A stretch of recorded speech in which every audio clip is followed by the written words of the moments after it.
Olá, amados, graça e paz. Com muita alegria que estou novamente com vocês para dar continuidade ao nosso estudo na Carta aos Gálatas, onde nós estamos aprendendo sobre o que é ser verdadeiramente livres em Cristo Jesus. E hoje nós vamos ler o capítulo 4, dar início ao capítulo 4, lendo os 7 primeiros versículos, que diz assim a palavra do nosso Deus. Digo, pois, que durante o tempo em que o herdeiro é menor, em nada difere de escravo, posto que ele é senhor de tudo. Mas está sob tutores e curadores até o tempo pré-determinado pelo Pai.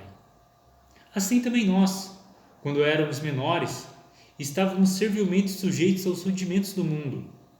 Vindo, porém, à plenitude do tempo, Deus enviou o seu Filho, nascido de mulher, nascido sob a lei, para resgatar os que estavam sob a lei, a fim de que recebêssemos a adoção de filhos. E porque vós sois filhos, enviou Deus ao nosso coração o Espírito de seu Filho, que clama, Abba, Pai.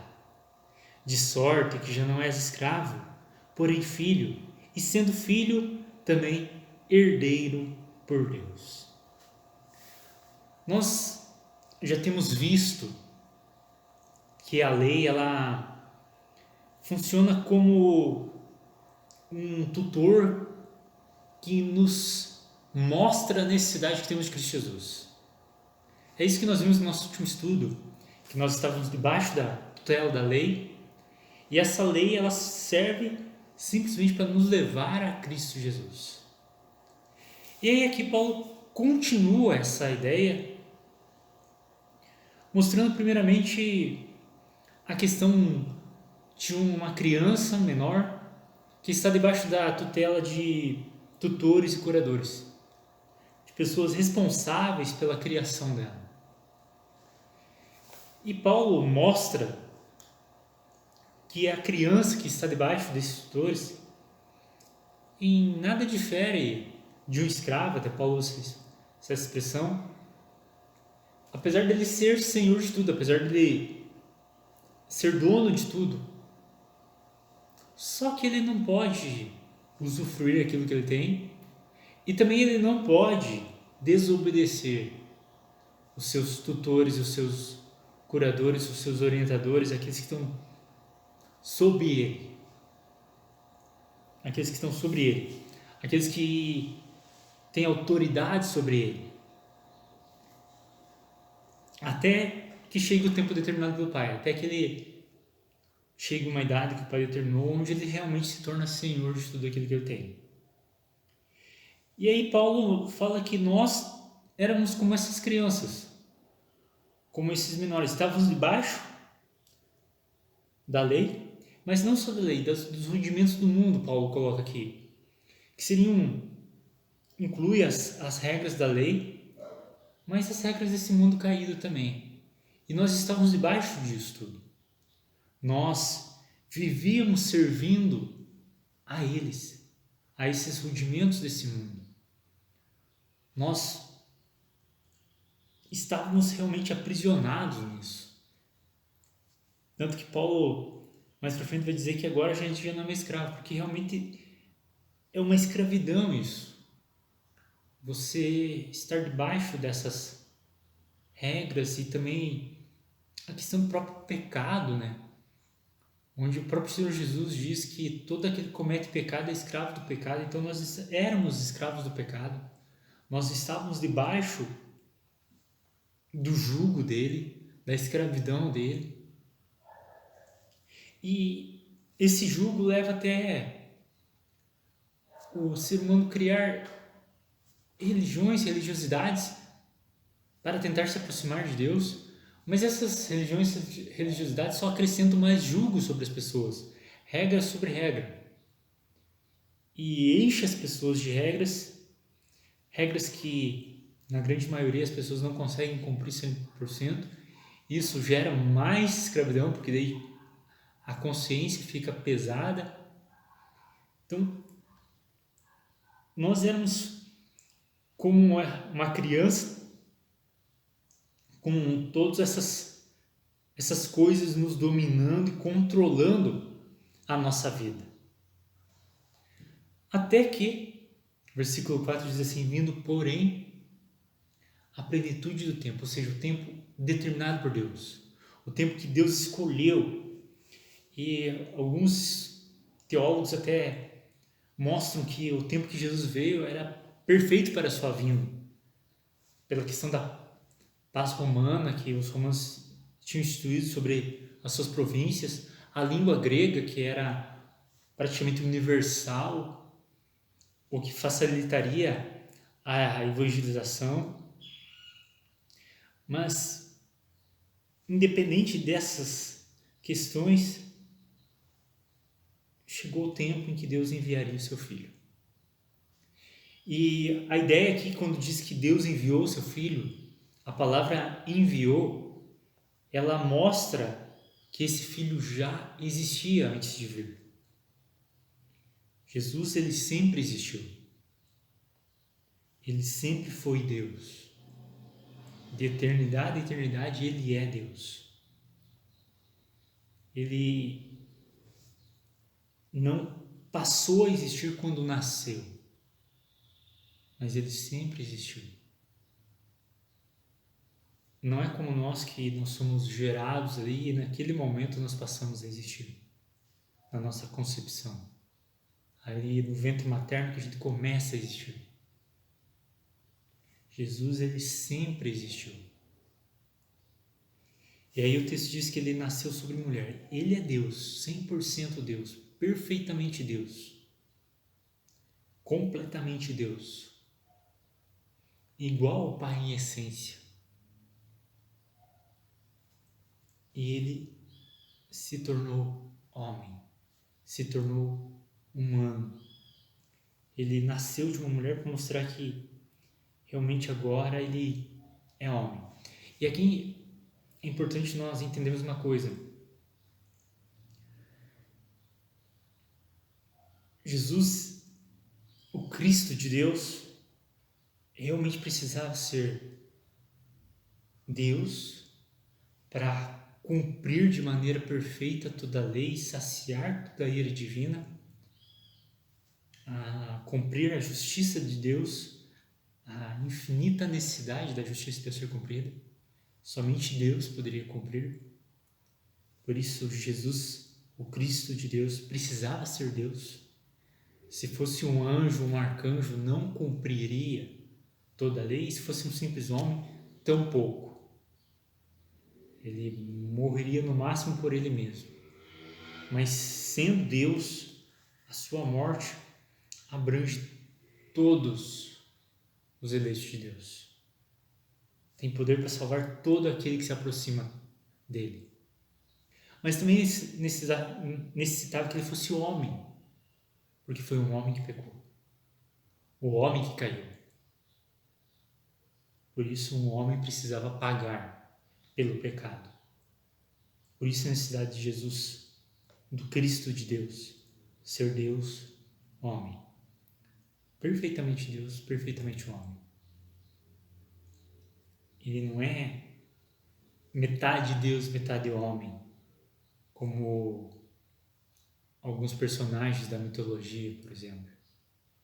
Ele é perfeitamente Deus, perfeitamente homem.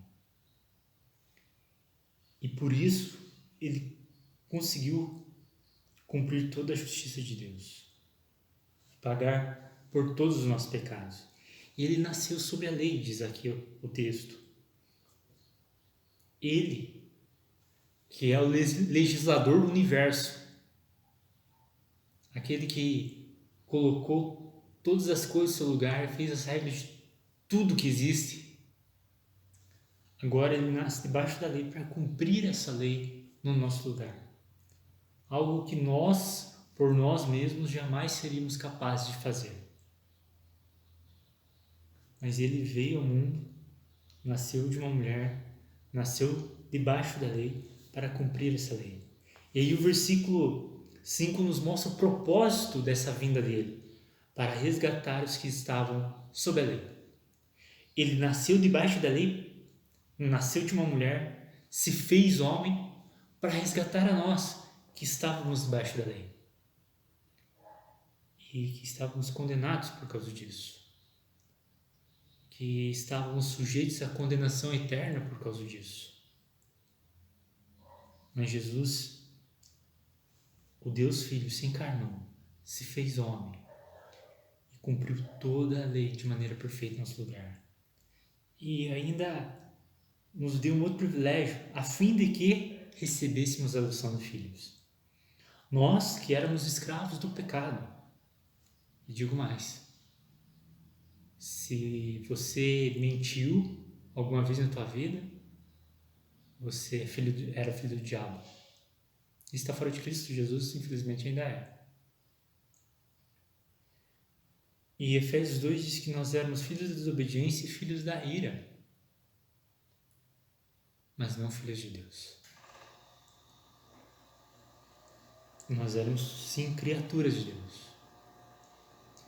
Mas em Cristo Jesus, nós recebemos a adoção de filhos. Ele nos torna filhos de Deus. Jesus Cristo, através do seu sacrifício, do aquilo que Ele fez por nós, pelo fato de Ele pagar um alto preço por nós, nos resgatar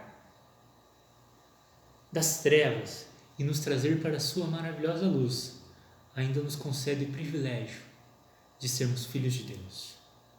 João 12 diz que a todos os que receberam Ele, Jesus Cristo, como Senhor e Salvador, deu-lhes o poder de serem feitos filhos de Deus, a saber os que creem em seu nome. Ou seja, aqueles que creem em Cristo Jesus, aqueles que confiam em Cristo Jesus, se tornam filhos de Deus. São adotados na família de Deus. É importante ressaltar aqui que aquela frase que é dita por muitas pessoas, todo mundo é filho de Deus, não é bíblica. Não é uma verdade bíblica. A Bíblia diz sim que nós éramos filhos da desobediência, filhos da ira, como também os demais, ou seja, todos nascem nessa situação.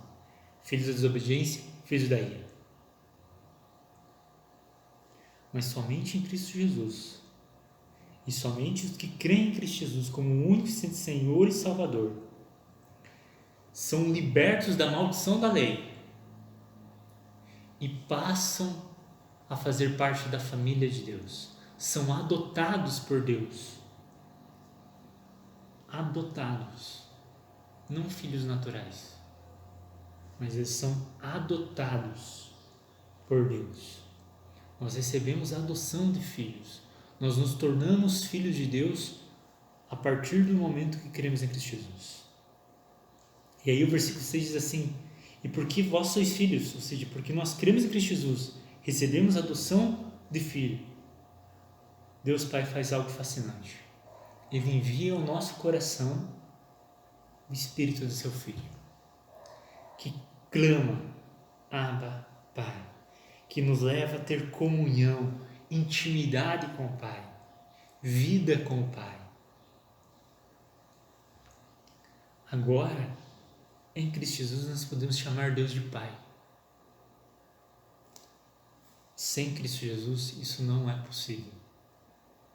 Você pode até falar Pai, mas Ele não é seu Pai.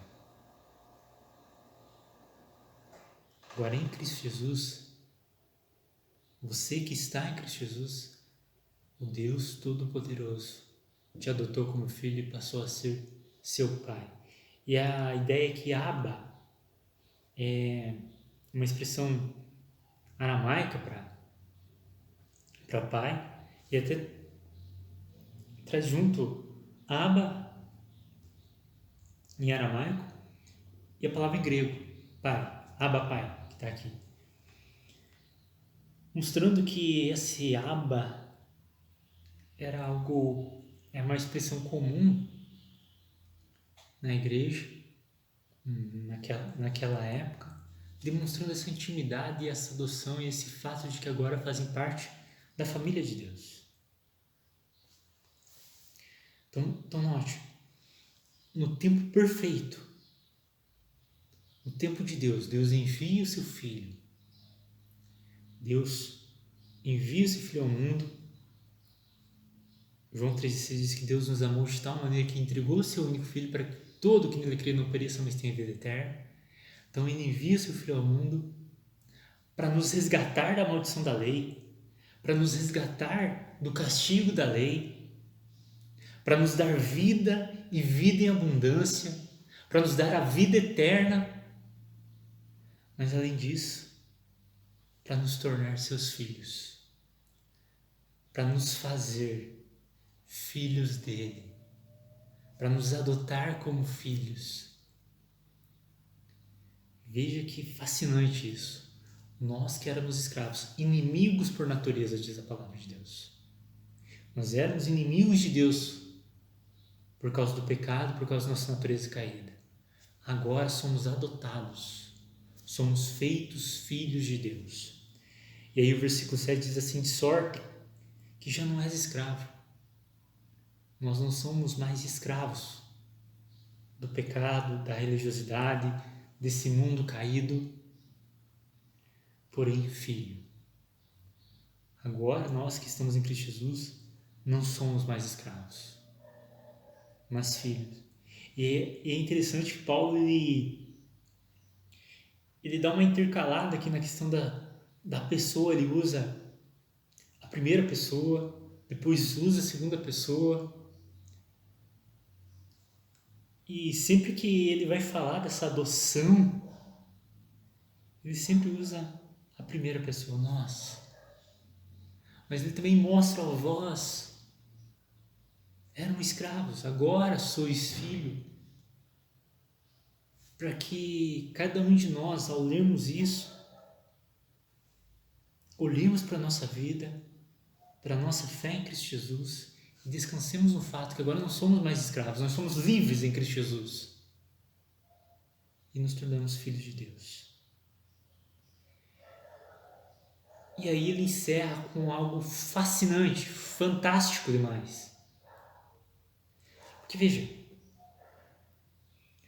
o simples fato de Deus nos resgatar das trevas para sua maravilhosa luz, nos resgatar da maldição da lei, fazer tudo isso por nós em Cristo Jesus já é maravilhoso demais.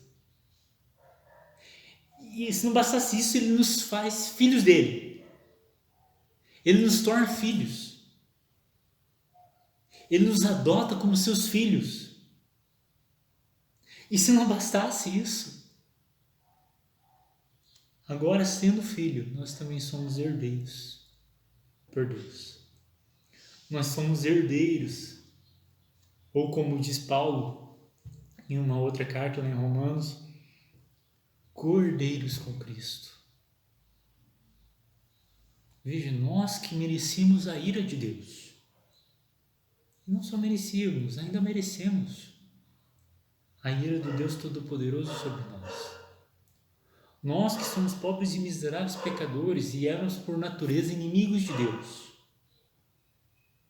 E que por não conseguir cumprir a lei de modo perfeito, estávamos debaixo da maldição da lei. Nós, que além de estarmos debaixo da maldição da lei, ainda somos merecedores da sentença eterna contra aquele que quebra a lei. Ou seja, merecedores da ira eterna do Deus Todo-Poderoso. Mas Deus desvia essa ira sobre o seu Filho, derrama sobre ele todo o castigo que era contra nós. O castigo que nos traz a paz estava sobre ele, foi derramado sobre Cristo Jesus. Cristo cancelou toda a nossa dívida, nos resgatou da maldição da lei, se fazendo maldito no nosso lugar. E ainda, em Cristo Jesus, nós somos adotados como filhos de Deus. Recebemos o Espírito Santo que clama: Abba, Pai. E ainda somos feitos, por sermos filhos, herdeiros. Herdeiros do reino dos céus. Herdeiros dos céus. Herdeiros de tudo aquilo que pertence a Deus. Por isso que o o final da nossa história será sensacional, fascinante. Nós, que éramos escravos do pecado, agora somos filhos e herdeiros do reino dos céus, herdeiros do reino. Por isso, quando Jesus voltar para nos buscar, nós habitaremos para sempre com Ele e ainda reinaremos para sempre com Ele.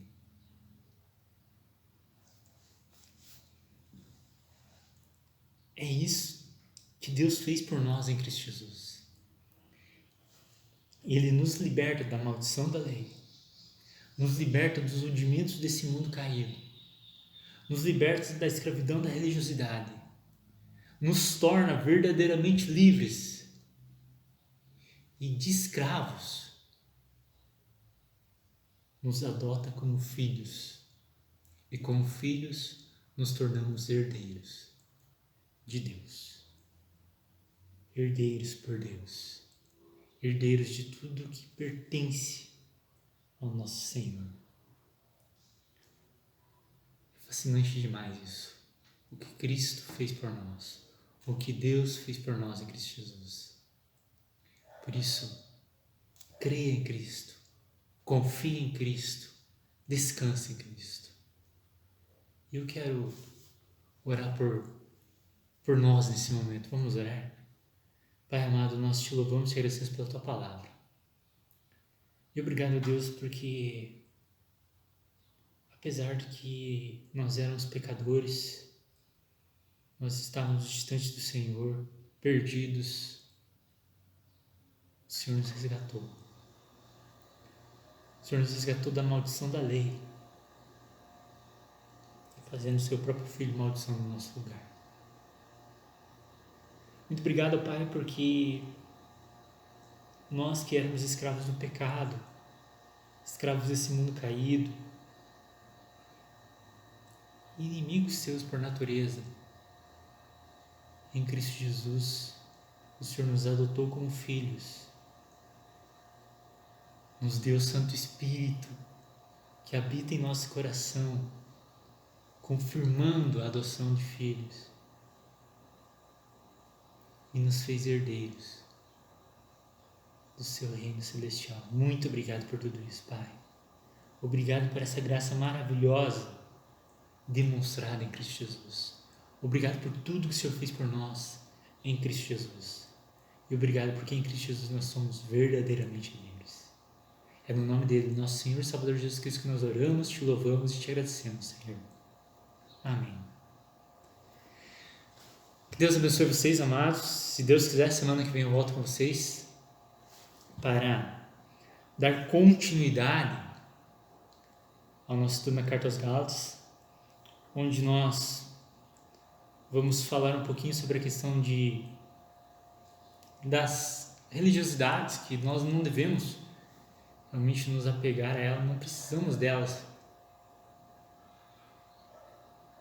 Nunca precisamos, e agora menos ainda, que elas são só usadas para nos escravizar. Então nós vamos ver sobre isso na próxima semana e novamente vamos ver que em Cristo Jesus nós somos verdadeiramente livres.